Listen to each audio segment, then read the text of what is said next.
The rain had been falling all evening, a cold and endless curtain that blurred the world outside into gray shadows. Emily tightened her coat as she stood before the gates of the old manor, her fingers trembling not just from the chill, but from the uneasy feeling that crept over her the moment she saw the house. It had been abandoned for decades, yet she had inherited it from a distant relative whose name she barely remembered. Everyone in town whispered about the place, about how strange lights sometimes flickered behind the cracked windows at night, but Emily had laughed it off. She wasn't superstitious, or at least, she thought she wasn't. The front door groaned when she pushed it open, its weight resisting as if it didn't want her to step inside. Dust rose in the air, heavy with the smell of damp wood and forgotten years. Her footsteps echoed against the stone floor as she entered the wide hallway. The flicker of her lantern threw long shadows against the walls, where faded portraits of stern, lifeless faces watched her silently. She could almost swear their eyes followed her as she moved deeper into the house. Emily wasn't planning to stay long that night. She just wanted to look around, to get a sense of what repairs might be needed. Yet as she passed through the hallway and into a grand sitting room, her eyes caught something that froze her in place. At the far end of the room, covered in a thick, dusty cloth, stood a tall, ornate mirror. Its frame was carved with twisting shapes that looked almost alive, serpents coiled into roses, roses that melted into skeletal hands. Something about it drew her closer, as though her steps weren't her own but commanded by the mirror itself. With a hesitant tug, she pulled the cloth down. Dust exploded into the air, but she barely noticed. The glass shimmered faintly, even in the dim light. She stared at her reflection, pale and wide-eyed, her lantern trembling in her hand. For a moment, she thought it was just a mirror, nothing more. But then she noticed it. The room behind her, in the reflection, wasn't the same. In the glass, the room looked cleaner, brighter, as though restored to its former glory. The furniture was polished, the chandeliers sparkled, and faint candlelight glowed warmly in the background. Yet when she turned around, the real room was nothing but rotting wood and cobwebs. Her breath caught in her throat. She turned back to the mirror, gripping the lantern tighter. The reflection hadn't changed. She leaned closer, searching for an explanation, telling herself it was a trick of her tired eyes. And then she saw movement. A figure at the far end of the mirrored room, walking slowly toward her. Her heart hammered in her chest. She spun around, raising the lantern high, but the room behind her was empty, silent except for the distant creak of the house settling. When she looked back at the mirror, the figure was gone. Emily staggered backward, her breath shaking. She didn't want to look anymore, yet something deep inside wouldn't let her leave. She tried to laugh it off, whispering to herself that it was just nerves, that she was exhausted, that old houses play tricks. But as she covered the mirror again with the dusty cloth, she could still feel the weight of unseen eyes watching her from the other side of the glass. That night, she stayed at a small inn in town, but sleep didn't come easily. Every time she closed her eyes, she saw the faint glow of the mirror, the figure moving in the corner of her vision. She told herself she would return tomorrow in daylight, that things would feel different in the sun. But the truth clawed at the edges of her mind. Whatever she had seen, it hadn't been a dream. The next morning, she returned to the manor with the resolve of proving to herself that she wasn't losing her sanity. The house looked even more imposing in the pale daylight. Dust motes danced in the slanted beams of sun as she unlocked the door and stepped inside. She forced herself straight into the sitting room. The mirror still stood there, the cloth slipping halfway down as though it had been disturbed in the night. Her stomach twisted at the sight. She was certain she had covered it completely. Taking a deep breath, Emily pulled the cloth away again. Her reflection stared back, tired, shadows under her eyes. This time, the room in the mirror looked exactly as it did in reality, decayed, broken, empty. She almost felt foolish for being so shaken last night. Relief spread through her chest, until she blinked. When her eyes opened again, the room in the mirror had changed. The walls were no longer crumbling. The chandelier glittered faintly, as though lit by invisible hands. And behind her reflection, standing in the corner of the mirrored room, was a man. His face was pale, indistinct, as though blurred by fog. But his eyes were dark hollows that seemed to pierce straight through her. Emily stumbled back, her hand flying to her mouth.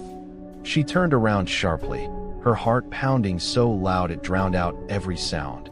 But the real room was still empty. The silence pressed against her ears, deafening. Slowly, trembling, she turned back to the mirror. The man was closer now. Her voice cracked when she whispered, "Who are you?" The reflection didn't answer. The figure simply stood there, motionless, the corners of his mouth twitching upward into the faintest, most unnatural smile. Emily felt her skin crawl. She couldn't look anymore. She grabbed the cloth and threw it over the mirror, refusing to let those eyes meet hers again.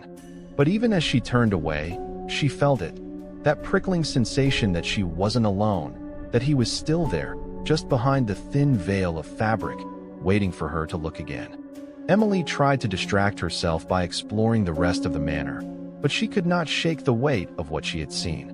Every creak of the floorboards seemed louder. Every gust of wind through broken windows felt like a whisper.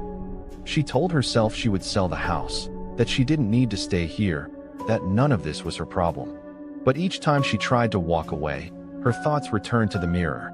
Something inside it had moved, something had smiled, and a part of her, against all reason, needed to understand what it was. That evening, as the sun dipped behind the trees and shadows lengthened across the walls, Emily found herself back in the sitting room. She hadn't planned to go there, but her steps carried her as if the house itself guided her. The cloth still covered the mirror, swaying faintly as though breathing. Her fingers hesitated at its edge, trembling, before pulling it free. The glass shimmered again. Her reflection looked pale, fragile, with wide eyes that betrayed her fear. Yet behind her, the room in the mirror was once more restored, glowing with candlelight, polished wood gleaming, the air alive with warmth that did not exist in reality. For a moment, she almost wanted to step into it. It looked safer than the decayed silence around her. Then she saw the man again. He stood farther back this time, in the corridor behind the sitting room. He wasn't blurred anymore. His face was sharper, his features clearer, though something about them was wrong, as if carved too perfectly, too symmetrical. His smile had grown. Slowly, deliberately, he raised his hand and pointed, not at her, but at something in the reflected world behind her. Emily's pulse quickened as she turned toward the real corridor. Nothing but dust and darkness. She whipped her gaze back to the mirror. The man was still pointing, still smiling, his eyes locked on hers. With shaking hands, she lifted the lantern and stepped cautiously into the corridor. Her footsteps echoed, each one heavier than the last, her breath loud in the suffocating silence. Halfway down the hall, she froze. In the mirror's reflection, there was a door on the left wall, tall, black, and unmarked. But when she turned to look, the real wall was bare stone.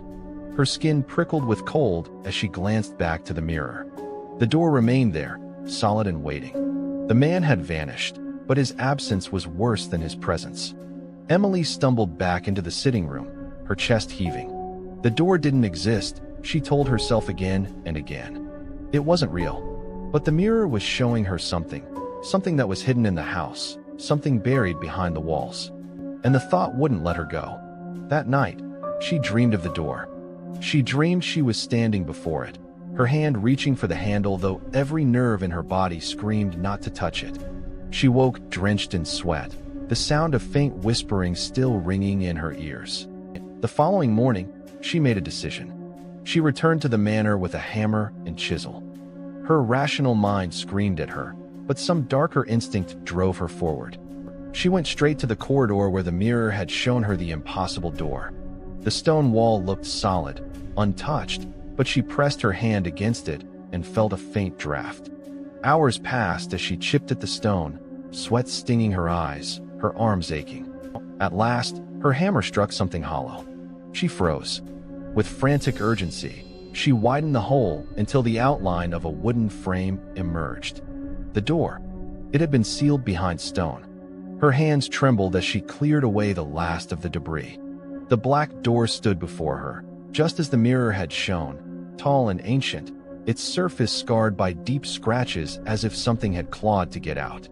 Emily's breath caught in her throat. She didn't want to open it. She knew she shouldn't. But her hand moved anyway, drawn by some invisible force, until her fingers wrapped around the cold iron handle. The door creaked open with a groan that echoed through the manor. The air that poured out was damp and foul, heavy with the scent of decay. Emily lifted her lantern, its light trembling in her hand, and stepped inside. The room beyond was small, windowless, lined with cracked stone. In the center stood a wooden chair, worn and splintered. And on the chair was another mirror. Her lantern flickered, the flame fighting against an unseen draft. Emily's knees weakened as she approached. The mirror on the chair was smaller, its frame plain and unadorned, but its surface shimmered with the same unnatural glow. When she looked into it, she didn't see herself. She saw the man. He was sitting in the chair, staring directly at her, though in reality the chair was empty. His smile stretched wider now, revealing teeth too sharp, too many. His voice whispered in her mind, though his lips barely moved. "I've been waiting." Emily stumbled back, nearly dropping the lantern. Her chest seized with panic. She turned and bolted from the hidden room, slamming the black door shut behind her, her heart hammering so violently she thought it might burst. But when she glanced back toward the sitting room, the large mirror no longer reflected her fleeing figure. It showed the hidden room instead, the black door standing wide open, and the man stepping out of the shadows. Emily's blood ran cold as she stared at the mirror. The reflection mocked reality, showing what should not exist, what could not exist. The black door was open in the glass, though in the real hallway it was sealed shut. Worse than that, the man was no longer confined to the mirrored world. He was stepping out, one hand on the frame of the door, his head tilted, his smile stretching impossibly wide. Her body screamed to run, but her legs refused to move. She clutched the lantern tighter, her knuckles white, trying to convince herself it wasn't real, that this was nothing but exhaustion and fear twisting her mind. But then she heard it. Footsteps.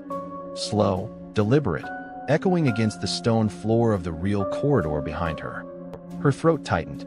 She forced herself to turn. The hallway was empty. No one was there. Yet the sound of steps continued, closer and closer, until they stopped right beside her. The lantern flickered violently, the flame nearly dying. Emily gasped and spun back toward the mirror. The man was gone. Her reflection stared back at her, pale and trembling, the cloth she had torn away lying crumpled at her feet. For a moment, silence, heavy, suffocating silence. She dropped the lantern and lunged forward, throwing the cloth back over the mirror. Her hands shook as she tied the edges together, sealing the glass beneath.